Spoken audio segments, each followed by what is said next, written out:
ultimately, I'm striving to reach my natural greatness, right? And I've always felt that the fastest way for me to be great is to help others be great.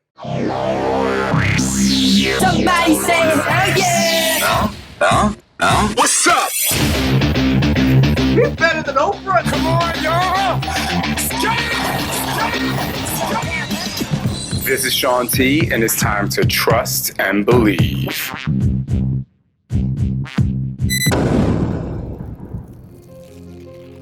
Yo, so today on Trust and Believe, I'm so excited. We have the CEO of S.T.R.O.N.G Coffee, Adam von Rothfelder. And man, you've done a lot. I know you're the CEO of this amazing coffee, and we're gonna get to that. But you also are maybe a personal trainer to the stars, CEOs. You've been on a reality show that really empowered people to be as strong as they feel internally in terms of physicality and their mind. And it's so funny because I can introduce you in whatever way I want, but it really comes down to the backstory and how you got there and how you got to where you are today. I think people are going to be so inspired and motivated. So with that said, I'm going to actually look at my camera and be like, get out your notepad because you're home right now, and I need you to take notes on anything that inspires and motivates you from Adam. Yo, man, can you start from the beginning? Because I need to be inspired today too. So let me have it. Yeah, man. All right. So I think that the Homer's Odyssey and the idea of the hero's journey couldn't be more true in my story. At the age of 22. I was abruptly awoken up by a phone call from my sister, and she had just this awful news. And my brother, who at the time was 35 years old, died of a drug overdose. And, that may not have been where the story began, but that was the inciting incident that invoked something in me that awoke something in me that invoked a certain action in which I realized at that moment how short life was, how short life can be. And I became really interested in the idea of time, and I had this kind of, at this moment, this thing happen, and it was unexplainable until one day I was talking to a friend of mine about 13 years later. It took that long to describe it, as a shot clock in the corner of my eye started counting down, like something in basketball, right? Something in a sport. And although I couldn't make out the time, I knew that it was moving and that it was going down, and I had no idea what the time was, right? And I just knew that every time I had the ball, I had to shoot it, right? I had to take this opportunity. And that's really what happened, So at 22, my brother dies of a drug overdose. I hear an ad on the radio on my way to go see his body. Coincidentally, he died in my bed. I was staying at my girlfriend's. He just moved in with my parents again and was, living in, my, bedroom that I used from time to time. And it was, he just got out of rehab. And I heard an ad on the radio, and it was for the Milwaukee's Toughest Man. And at the time, the Rumble, those tough man competitions were really popular. You saw them on the TV, and celebrities got into it, beating each other up with the yellow boxing gloves. And I mean, they're not big, they're like regular sized training gloves, and headgear, and just walloping people, right? Swinging for the fences.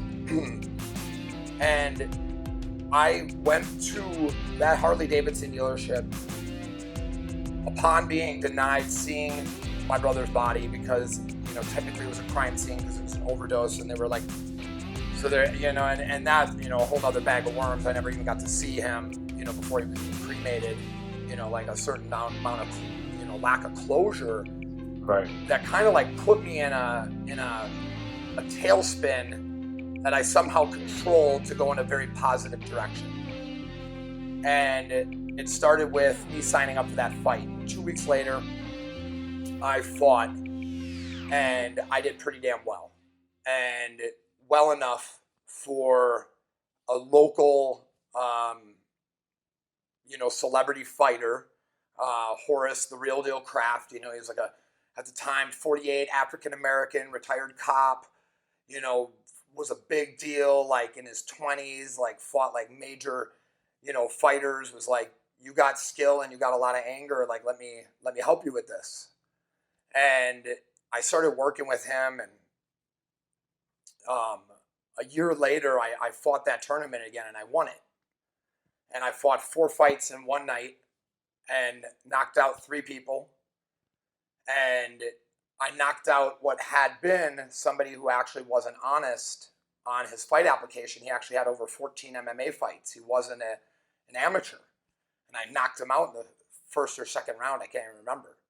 Can I ask you a question real quick? Because this is really interesting to me. The mindset of someone who wants to pursue, whether it's a short career or a long career in MMA, is so crazy to me. Now, I'll give you a little caveat.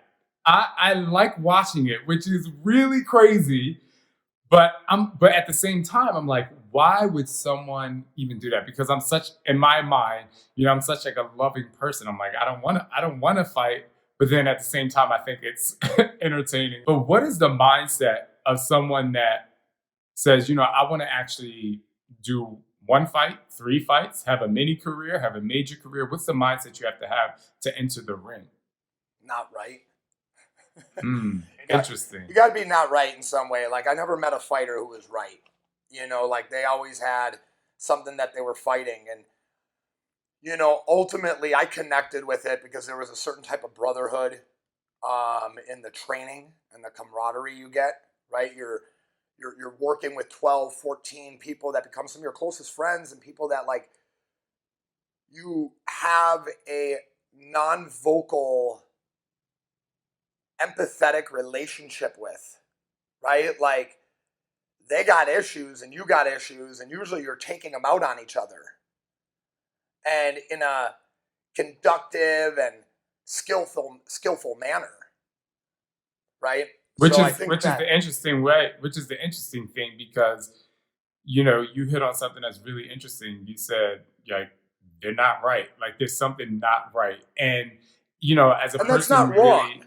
It's not wrong, right? But as a person who, I look to see, I've been through my own struggles, and I look to see where people are struggling. You can kind of see, wow, like this person could be battling something. But to me, it's the dichotomy of, yes, they're battling something, but they go into the ring and there's a certain amount of respect and rule following that happens so that you stay within a zone of respecting the other person while being aggressive, which I think is incredibly cool, if you would say.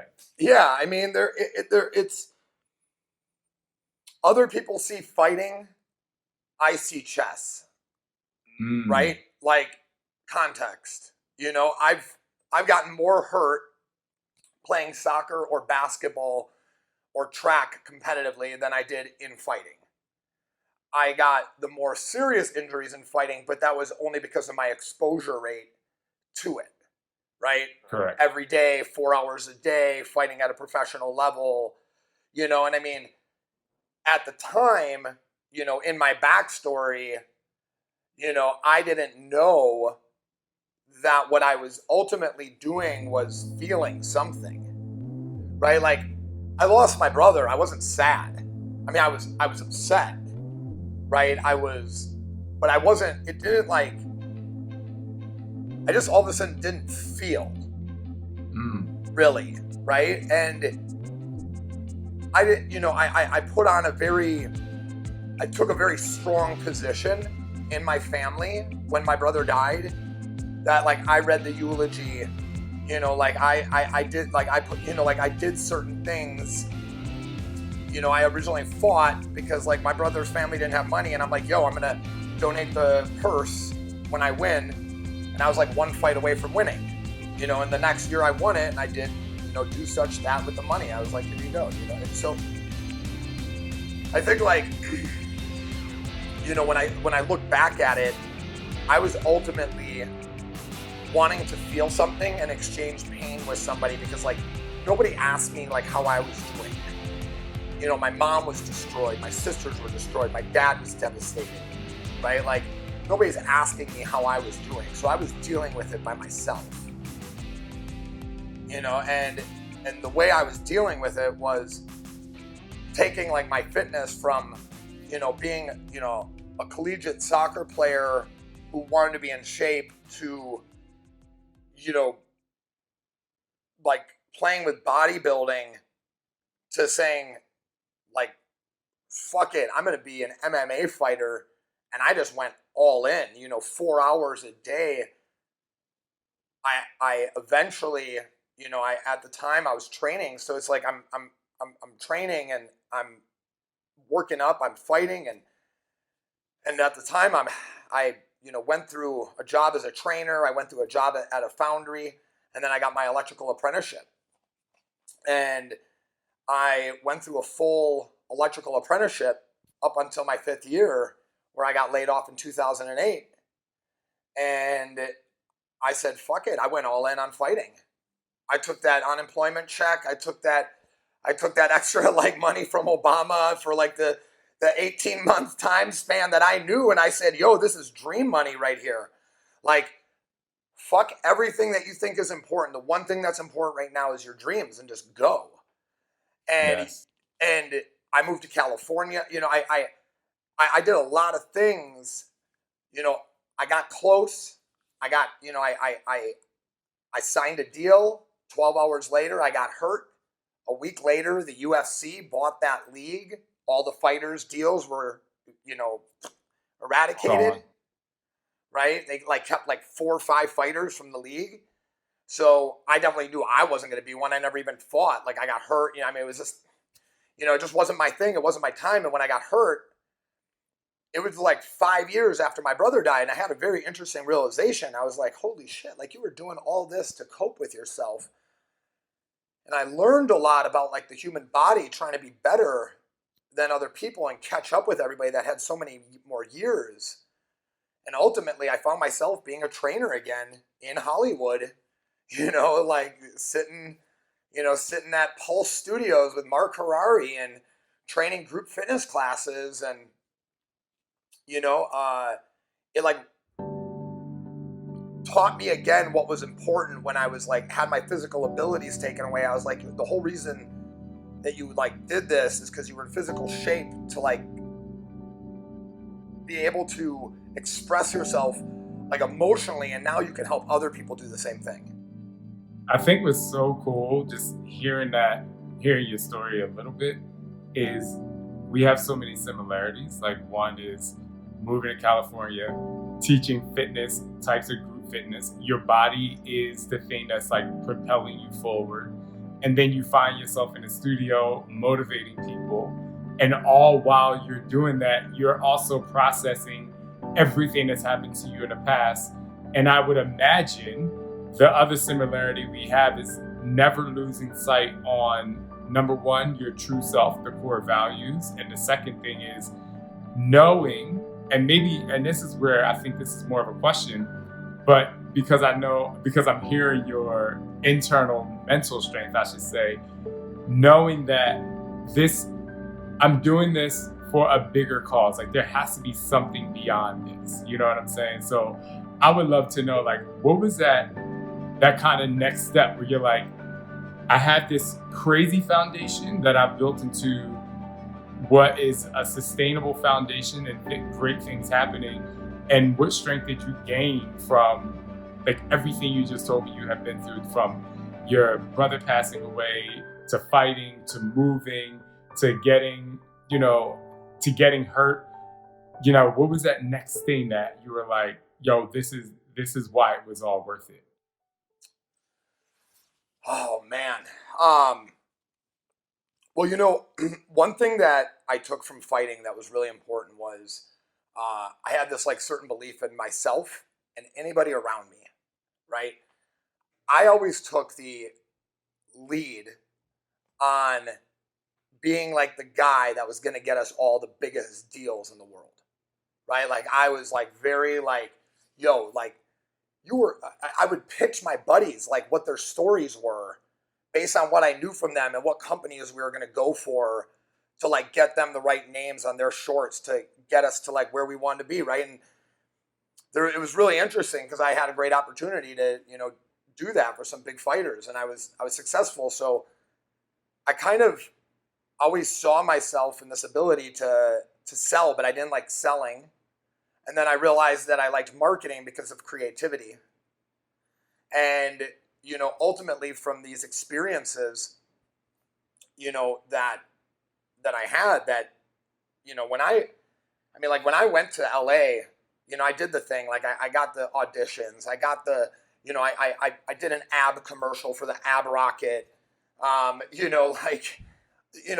did this quintessential LA fitness stuff, and I got a call that my dad was diagnosed with leukemia. Right? Like, so all of a sudden it went from being like, like wherever I want to be to like going right back home to Milwaukee.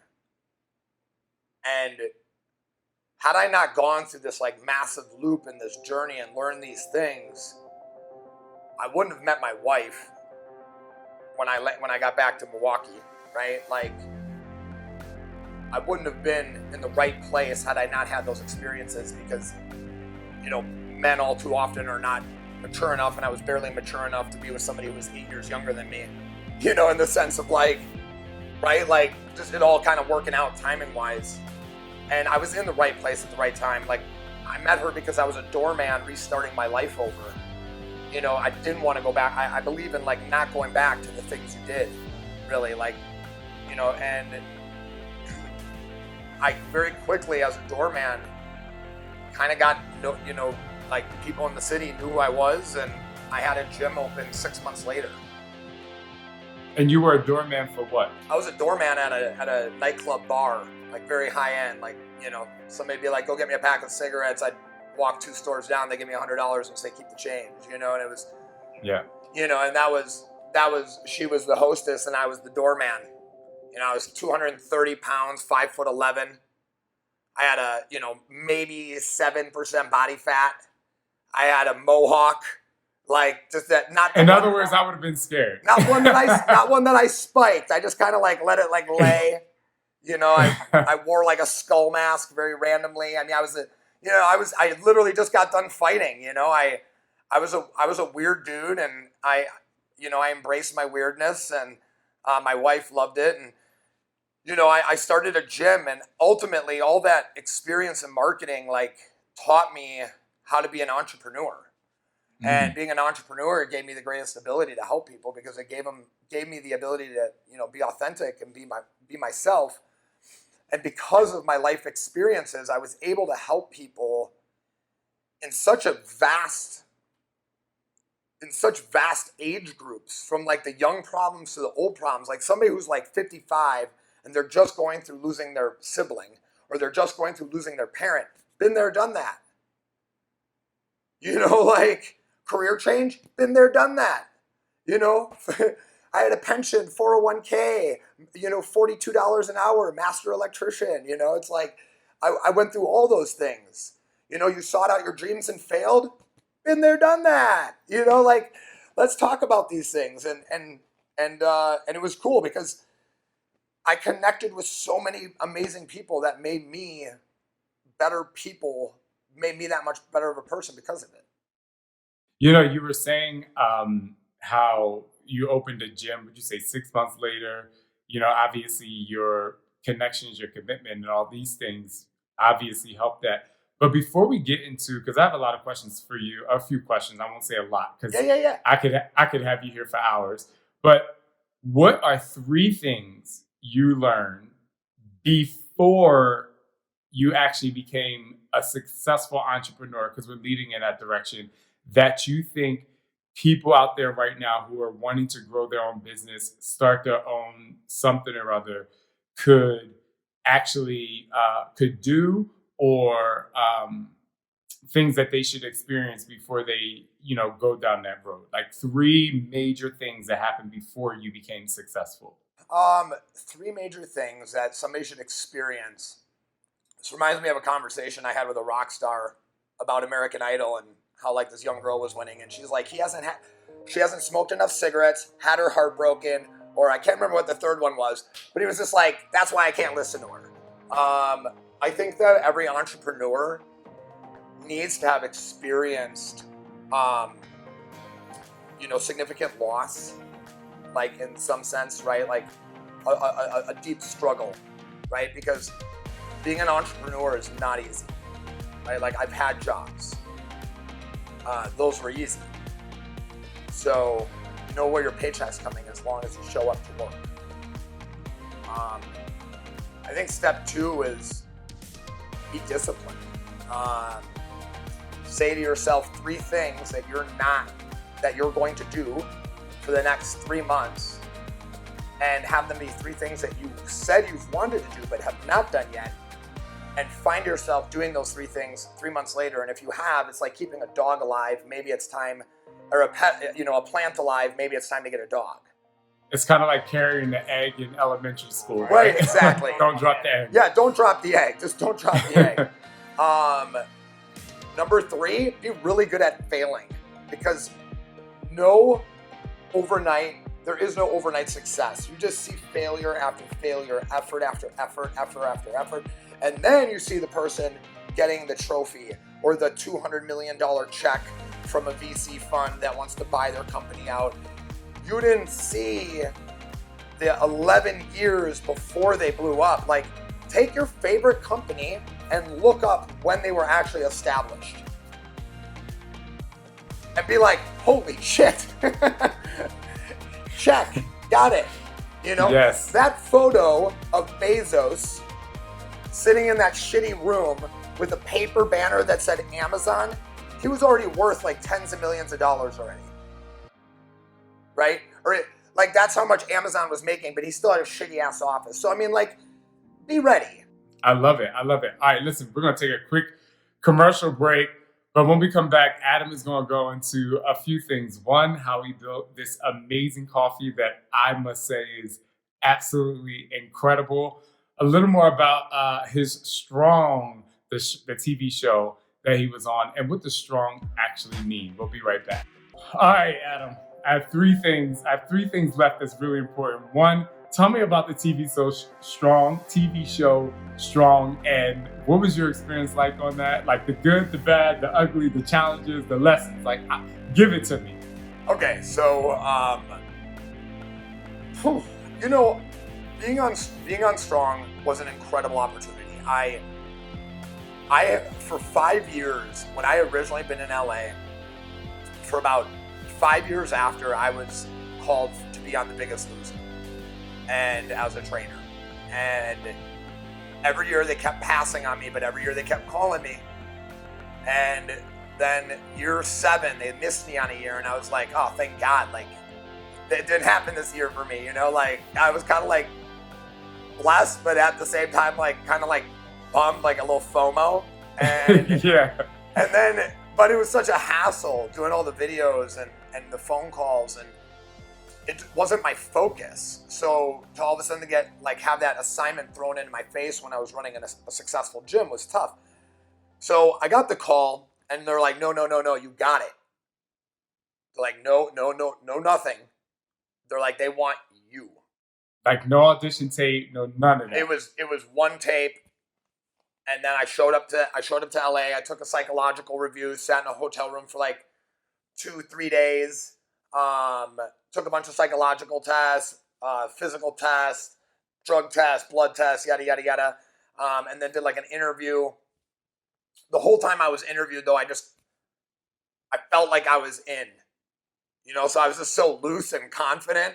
Yeah. They're like, why do you not have shoes on? I'm like, because I don't wear fucking shoes when I work out. And I'm like, this guy over here, and they all like turn around and look at the guy, and it's like one of the producers. I had no idea who it was. He was like, can you put some shoes on so you look more fitnessy?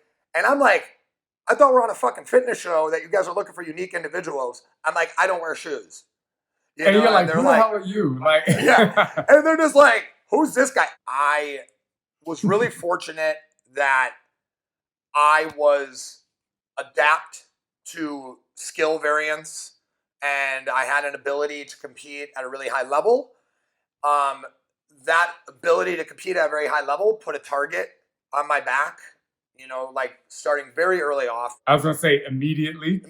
So I quickly got like the rep of like the bad boy of fitness, but the ratings loved it. It was funny, man. Like, it was reality TV. Like, it is what you think it is. And the way I explained it the best was like, I was just being myself, and people didn't like that they weren't winning. People didn't like that they weren't controlling the situation, and these are all type A people. And you know what's funny? I couldn't have been paired with a better partner. Like, Cece had my back. It was amazing having somebody like Cece who had my back and who understood like just my raw sense of personality. All right, yo, I need to get into something. Okay. So there's two more things. One, what does the word strong really mean? But don't answer that yet, because I think that's going to be a powerful thing for people to hear at the end of this, because it'll bring everything together on what you've been talking about so far. But this morning, dude, all right, I got to tell you this. So this morning, Oh, my kid, now when I say morning, I don't mean 6 a.m. When I say morning, I mean 2:43 in the morning. My kid is like yelling, I need to change my diaper. I need to change my diaper. And I'm like, all right, maybe he'll go back to sleep because I'm tired as fuck. Yo, like, I'm so goddamn tired. Right? So I'm like, and I'm fighting it. I'm thinking he's gonna go back to sleep. Doesn't go back to sleep. So I end up going in there, changing his diaper. He was soaked. So I'm like, glad I went in there. But so I go lay down. It's like 3:15, 3:20. I'm like, all right. Literally probably like an hour and a half later, they're both up. They're twins. They both wake up and they're like playing around like it's middle of the afternoon. And Scott, my husband, gets up. He goes in there. Thank God. But I'm still like kind of awake and I'm exhausted as fuck. So then I wake up and I'm thinking it's like 7. It's still only 6:20. And then I try to go back to sleep. Scott's alarm goes off at 7 o'clock. I'm like, damn. I'm just like, so basically between hours of 2:40 and 7, I probably like had a solid 45 minutes of sleep. So I get up, I go downstairs, and I'm like, yo, this motherfucking Adam said this strong coffee is the shit. So I'm like, this is exactly what's on my mind. And I actually filmed myself drinking this coffee this morning, the whole process actually. I'll send it to you. But I'm like, this coffee better be strong, whatever. So anyway, so I texted my team and I'm like, yo, I just drank this coffee. I was like, first of all, it's good. They're like, oh my God, did it give you energy? Did it give you energy? I was like, if I'm amped on a call, then it worked. If I'm still falling asleep, then Adam is some bullshit, right? I'm just like, I'm so tired. Anyway, needless to say, I get on a call and it's not that I'm like, obviously, it's not that I forgot that I've been up since 2:40, but my mental clarity was on another level. I literally hate calls that go more than 45 minutes. Not only did 2 of our teammates leave the call, but I kept 2 more on there and I'm like ideating. I have this idea and I'm like, what the fuck just happened? I'm like, I'm supposed to be tired. Anyway, I say all that to say, that is a plug to how amazing the coffee is. So like, tell me how it came about. Tell me how you designed the ingredients in this coffee, at least to make me feel good and everyone else feel good. Like, shoot, go. Yeah. So where it all actually originally started was I was making, coffee at home. I'd take a bunch of ingredients that I would buy at like a grocery store, like a supplement store that I knew that had like all these raw powders, right? And I started doing that back in like 2011. And when my dad was diagnosed with leukemia, I put some of it in packaging, in like bags.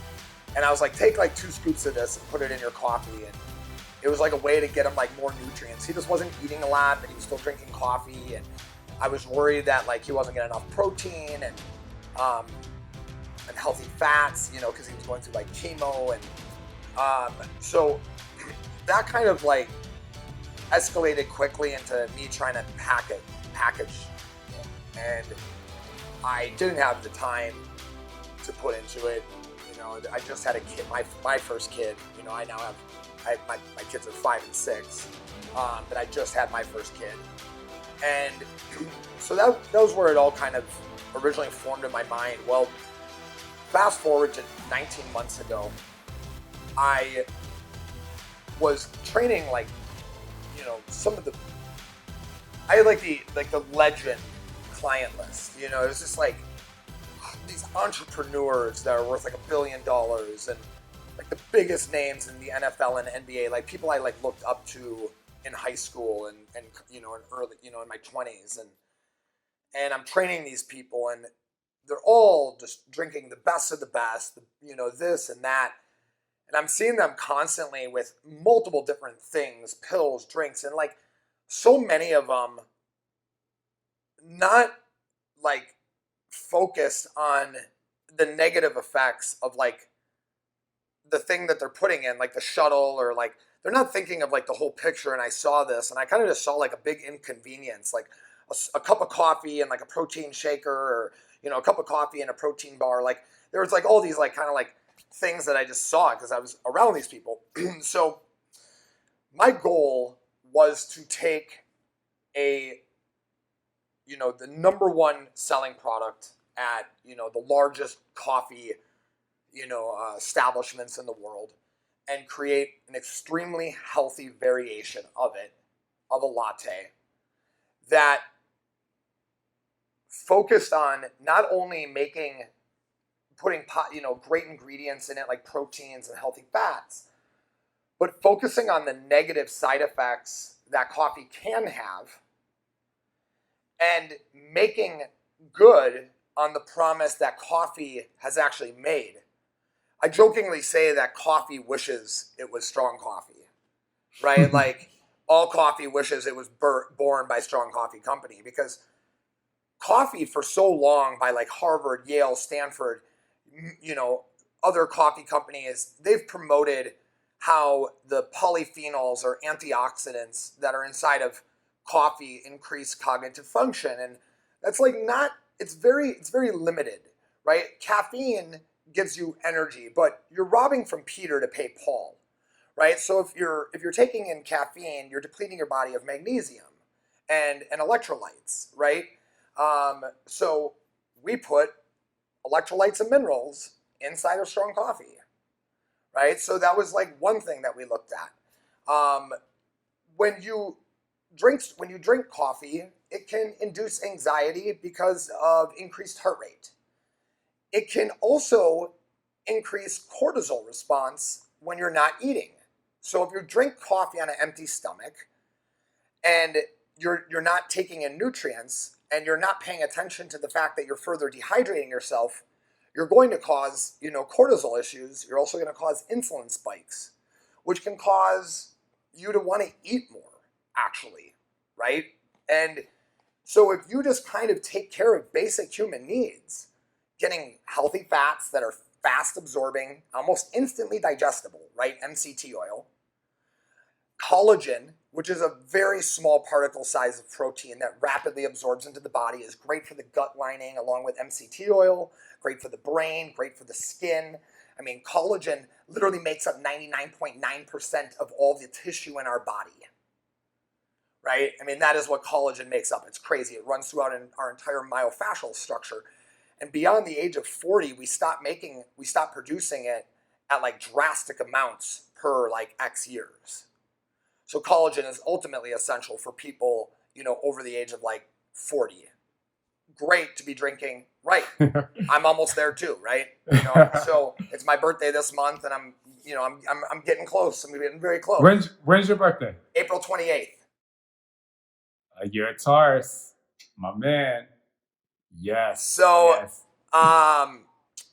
So when I looked at, the nutrition that we needed to make sure that we're not having that cortisol spike, that insulin issue, we're not developing that crash, we're suspending the caffeine with fats that's going to help slowly release it naturally, and then we pair it with amino acids that help with the production of serotonin. So what this means is that we actually make your brain produce more serotonin, which makes you happier, more creative, more talkative, greater willpower, right? Things like that. We potentiate it then with caffeine, right? We give you the energy, but we don't rob from your system because we put electrolytes and minerals in there and the nutrition to back up that power. I'm not saying go to school without breakfast. I'm saying here's your breakfast, now go to school. Right. Right? And I think that the secret ingredient in the end is something called neurofactor. And this is the making good on the promise that coffee has made. So we all talk about our brain, our body health, right? We all talk about motivation, and we all talk, but we talk about emotional health. A lot of people talk about their fucking feelings. Nobody talks about their actual brain health. Like, how healthy is your brain? Meaning, how high is your BDNF? Brain-derived neurotrophic factors. So your brain-derived neurotrophic factors are a direct relationship to neurological health. The reason that we, as humans, lose the use of our brain through dementia, neurodegenerative diseases, Alzheimer's, those things are directly related to low amounts of BDNF. Which, when you look at what increases BDNF, exercise, healthy eating, positive lifestyle, like those things all have incredible feedback. But the strongest plant in the world, with the richest source of polyphenols to increase BDNF, exists in one drink, and it's called Strong Coffee, right? It's called Morning Fix and Daybreaker. It's our Strong Coffee Company flagship products. And it's called Neurofactor. And you can look up Neurofactor. There are other, I believe in sharing common health, common wealth, right? Like, there are other companies that are putting Neurofactor into products. When I look at the products, they don't fit the direct relationship behind what we need in the morning and the fact that we're already consuming coffee. Like, you had no problem upgrading your phone. Like, you went from a flip phone to this like weird colored looking phone to then like this iPhone, right? New charger. You ask somebody to switch up their coffee and take something that's that much more intelligent, it's like, it's a little bit of a give and take. The minute people try our product though, it's crazy. Like, nobody, it's amazing how many people come back and rebuy it. And like, it's a small business. It's me, my wife, and my best friend. Like, we run it. We sling a lot of coffee, and we're really proud of it. Well, I will say, and I don't say these kind of things lightly, but obviously it's funny because what I described to you, my experience this morning, was before I even interviewed and asked you. I actually didn't want to do much research on the coffee because I wanted to see what my experience was drinking it, without knowing. And so I am a testimonial that everything you said that the coffee does actually, just in one drink, is just like really elevated my brain function and just my clarity. I think it was more than just like I'm awake, like I had my cup of coffee. I mean, having clarity is so important. So Adam, what does strong actually mean? The strong and strong coffee means striving to reach one's natural greatness. And where did that come from? I wanted it to mean something else. One of the hardest things to do is to go from one of the hardest things for me, and I've done a lot of hard things, has been to go from somebody who everybody sees as physically strong to be, and like, that's my place, to growing as like a human, as an entrepreneur and everything. And ultimately, I'm striving to reach my natural greatness, right? And I've always felt that the fastest way for me to be great is to help others be great, right? Like that's like what greatness is like born on, is like, and like Yoda's great because he helped Luke Skywalker. Like if Yoda said, "Fuck you, Luke," when Luke came to talk to Yoda, we all would have been like, Yoda's a dick. Right? You are crazy. I love it. But he's a legend, and that's, and I wanna do the same, and I wanna create a legacy for my kids that, that they're proud of, and I try to do a lot of good with Strong Coffee.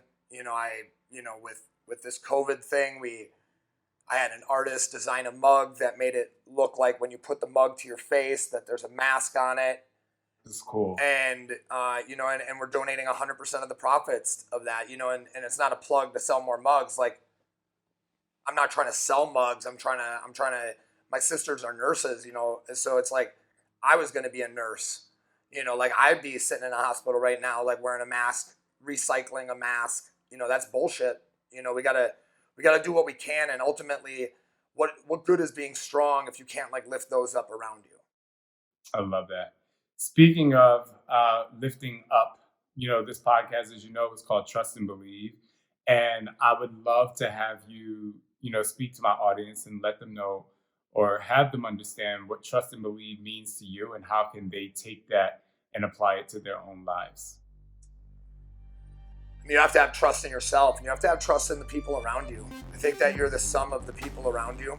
And if you trust yourself and you trust in them, then believe that what you want to happen will happen, right? You just got to be focused. Don't be wishy-washy. A lot of people are wishy-washy. You'll have a lot of, I may use this analogy that basketball player, Joe Common basketball player says, "I want to make it to the NBA."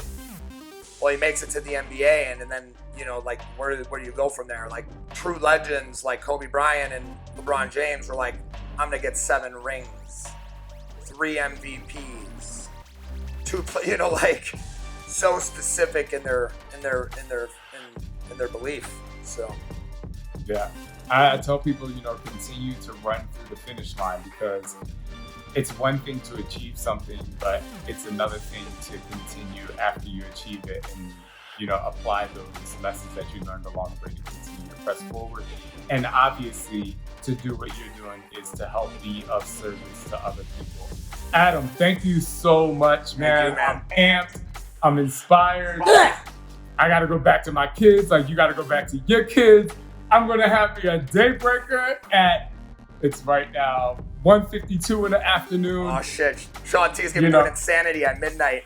Hell yeah. I would love to one day, once the COVID quarantine is over, we have to meet up. We have to get the workout. Let's do it. Do something like super fun. I have not tried to getting dressed kind of upside down, I haven't tried that yet. Do it, man. Do it. I'm bottom heavy. This booty and these thighs. Oh man, me too, brother. Me too. I'm thick. I'm thick in the hips. Well, actually more in the ass. I got no hips. I got no hips. I just got ass and legs. Cool, man. Well, take care of yourself and your family, and hopefully one day, man, we definitely link up and hang out over a cup of coffee and a workout. Bitchin', man. Sounds fantastic, dude. Cool. Take care of yourself. Thank you, man. Stay strong. All right. Bye. I have a good one.